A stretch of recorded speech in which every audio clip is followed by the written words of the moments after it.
কোরবানি গোশত বন্টনের উত্তম পদ্ধতি কি? গোশত তিন ভাগ করা কি আবশ্যক? ঋণ থাকা অবস্থায় ঋণ পরিশোধ না করে কোরবানি করা যাবে কি?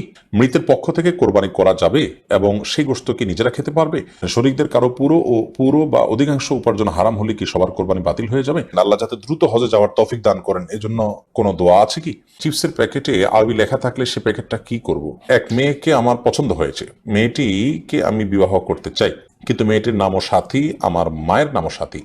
মায়ের নামে নাম এমন কোনো মেয়েকে বিয়ে করলে গুনাহ হবে? আমার শ্বশুর বাড়িতে যদি আমার ফুফাতো মামাতো খালাতো ভাইয়েরা বেড়াতে আসে, সেক্ষেত্রে কি আমি তাদেরকে সালাম দেওয়া, সাধারণত কথাবার্তা বলাও নাজায়েজ হবে? আমার পরিবারের 4 সদস্য একটি ছাগল দিয়ে কোরবানি করলে হবে কি? কোরবানির জন্য লাইভ ওয়েট মেশিন দিয়ে কোরবানি পশু ক্রয় করা কি জায়েজ হবে? শাহিনী আইডি থেকে আপনি লিখেছেন, আল্লাহ যাতে দ্রুত হজে যাওয়ার তৌফিক দান করেন এজন্য কোনো দোয়া আছে কি?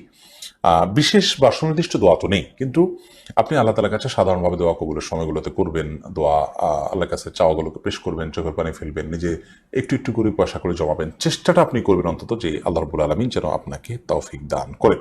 এরপরে আফিয়া ইবনাত আনিসা আপনি আইডি থেকে লিখেছেন, আমার শ্বশুর বাড়িতে যদি আমার ফুফাতো মামাতো খালাতো ভাইয়েরা বেড়াতে আসে, সেক্ষেত্রে কি আমি তাদেরকে সালাম দেওয়া, সাধারণত কথাবার্তা বলাও নাজায়েজ হবে? বর্তমান পরিস্থিতিতে এমন যে কোনো কথা না বললে মাইন্ড করে বসবে।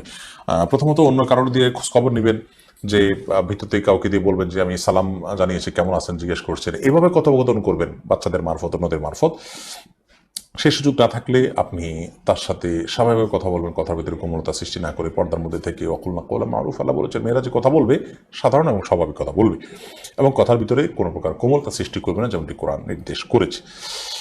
এরকম করে আপনি করতে পারেন যদি ওই লোক মারফত করতে না পারেন। নাজমুল ইসলাম সান এর দিকে আপনি লিখেছেন, কোরবানির জন্য লাইভ ওয়েট মেশিন দিয়ে কোরবানির পশু ক্রয় করা কি জায়েজ হবে?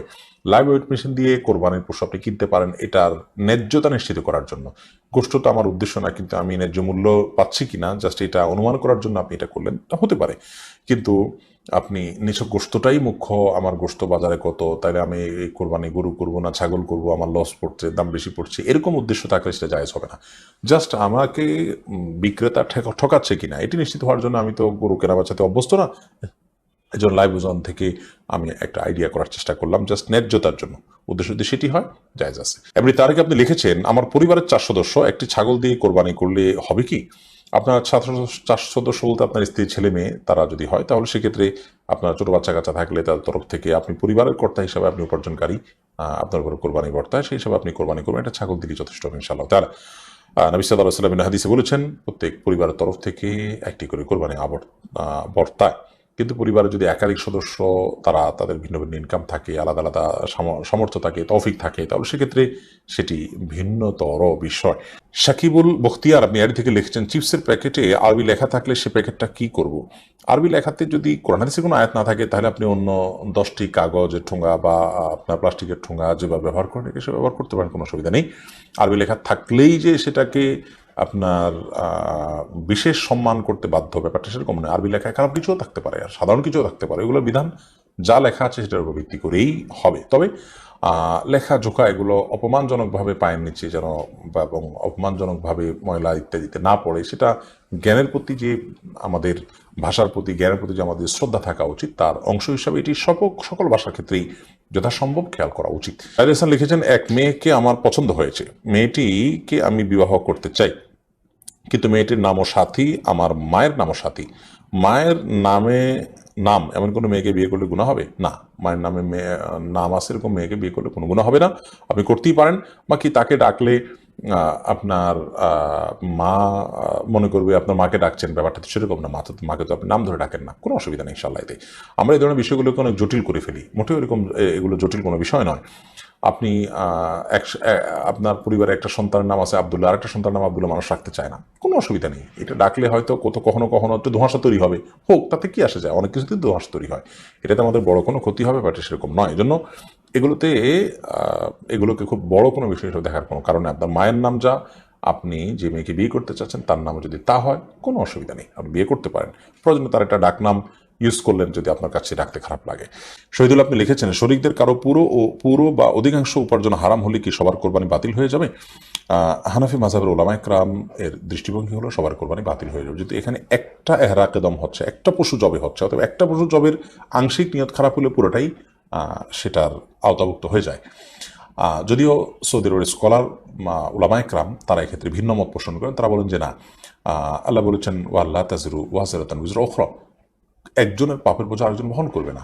যিনি হারাম উপার্জন করছেন তিনি তার পাপ বোঝা বহন করবেন, আরেকজন তিনি হারাম উপার্জন করছেন না, তার হালাল থেকে করেছেন, তিনি কেন এর দায় বহন করতে চাবেন? অতএব তাদের মত হলো যে যিনি যার উপার্জন হালাল তারটা হয়ে যাবে, যারটা হারাম তারটা হবে না। এরপরে মঞ্জুর হাসান আপনি লিখেছেন, মৃতের পক্ষ থেকে কোরবানি করা যাবে এবং সেই গোশত কি নিজেরা খেতে পারবে? মৃত ব্যক্তির তরফ থেকে যদি আপনি নিজের তরফ থেকে কোরবানি করেন, আপনি করতে পারেন এবং সেই গোশত আপনি খেতে পারেন। নবী করিম সাল্লাল্লাহু আলাইহি সাল্লাম সাহাবী আলী রাদিয়াল্লাহু তাআলা তিনি কোরবানি করেছেন। যদিও সৌদি আরবের উলামা ইকরাম তারা অনেকেই বলেন যে মৃত ব্যক্তির জন্য কোরবানি হবে জীবিত ব্যক্তির সাথে মিশিয়ে। ধরুন আমি বললাম আল্লাহ এটা আমার তরফ থেকে এবং আমার মৃত বাবার তরফ থেকে, তো নিজের সাথে মৃত বাবা মা মৃত যে কোনো মানুষকে যোগ করে তারপর কোরবানি করা যাবে।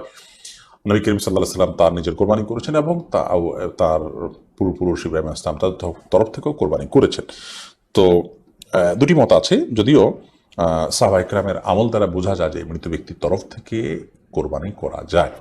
অতএব মৃত ব্যক্তির তরফ থেকে কোরবানি করতে পারেন, সে গোশত আপনি নিজে খেতে পারবেন। তবে মৃত ব্যক্তির তরফ থেকে কোরবানির ব্যাপারে যদি মানত থাকে অথবা ওসিয়ত থাকে, তাহলে সেক্ষেত্রে সেই গোশত আপনাকে বন্টন করে দিতে হবে, এটা আপনি খেতে পারবেন না। উনি স্বাধীন আপনি লিখেছেন, ঋণ থাকা অবস্থায় ঋণ পরিশোধ না করে কোরবানি করা যাবে কি?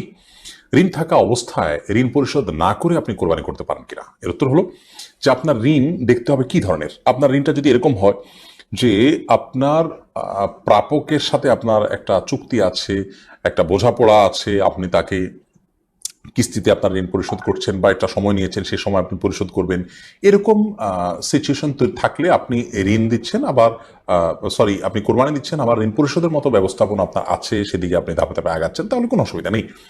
কিন্তু যদি এমন হয় যে আপনার প্রাপকের, যার কাছ থেকে ঋণ নিয়েছেন বা যার কাছে আপনার দেনা আছে, তার পক্ষ থেকে প্রেশার আছে এবং আপনার কোরবানির টাকাটা দিলেও ঋণ কিছুটা কমে, তাতেও আপনার প্রাপক খুশি হয়, সেটা না করে আপনি কোরবানি করলে সেটা কিন্তু আপনার জন্য জায়েজ হবে না। কারণ আপনি যদি ঋণগ্রস্ত থাকেন এবং ঋণ দেওয়ার মতো কোনো টাকা না থাকে, তাহলে সেক্ষেত্রে কোরবানি নয়, আপনার জন্য ঋণ দেওয়ার গুরুত্ব অনেক বেশি।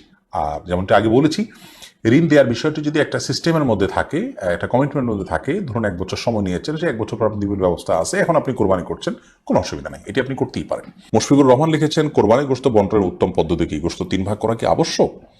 কোরবানির গোশত 3 ভাগ করতে হবে কিনা, এর উত্তর হলো 3 ভাগ করাটা প্রথমত আবশ্যক নয়, তবে উত্তম, ভালো। আল্লাহ রাব্বুল আলামিন কোরআনে কারিমে বলেছেন, ফাকুলু মিনহা ওয়া আত'ইমুল কানিআ ওয়াল মু'তারা। অন্য আয়াতে আল্লাহ বলেছেন, ফাকুলু মিনহা ওয়া আত'ইমুল বাঈসাল ফাকির। খোলাসা কথা হলো, আল্লাহর নির্দেশনা হলো তোমরা কোরবানির গোশত থেকে নিজেরা খাও এবং যারা অভাবী মানুষ দুস্থ তাদেরকে দাও, আর যারা অভাবী দুস্থ নয়, তোমাদের আত্মীয় স্বজন প্রতিবেশী, তাদের সাথে শেয়ার করো। অর্থাৎ এই 3 ভাগে ভাগ করে আপনি কোরবানির গোশত দিলে বা ব্যয় করলে, খরচ করলে সেটা উত্তম। কিন্তু 3 ভাগ সমান হারে করতে হবে, বেশি দিক করা যাবে ব্যাপারটা এরকম না। আপনি নিজের জন্য একটু বেশি রাখলেন, গরিবকে দিলেন একটু বাড়িয়ে, প্রতিবেশী একটু কম দিলেন, অথবা আপনি নিজের জন্য খুব কম রাখলেন, গরিবদেরকে বেশি দিয়ে দিলেন, করতে পারে একটু, মানে 3টা ক্যাটাগরিতে ভাগ করবেন, এটা হলো মূল বিষয়। এখন সমান করে 3টাই করতে হবে এমনটা বাধ্যতামূলক না, তবে সমান করে 3টা করতে পারলে সেটা অবশ্যই ভালো। আল্লাহ 3 ভাগ করতে বলছেন, আপনি এটাকে সমান করে করছেন, গণমুখ মানার চেষ্টা করেছেন, এটা ভালো, প্রশংসনীয়, কিন্তু এটাকে বাধ্যবাধক বিষয় মনে করা যাবে না।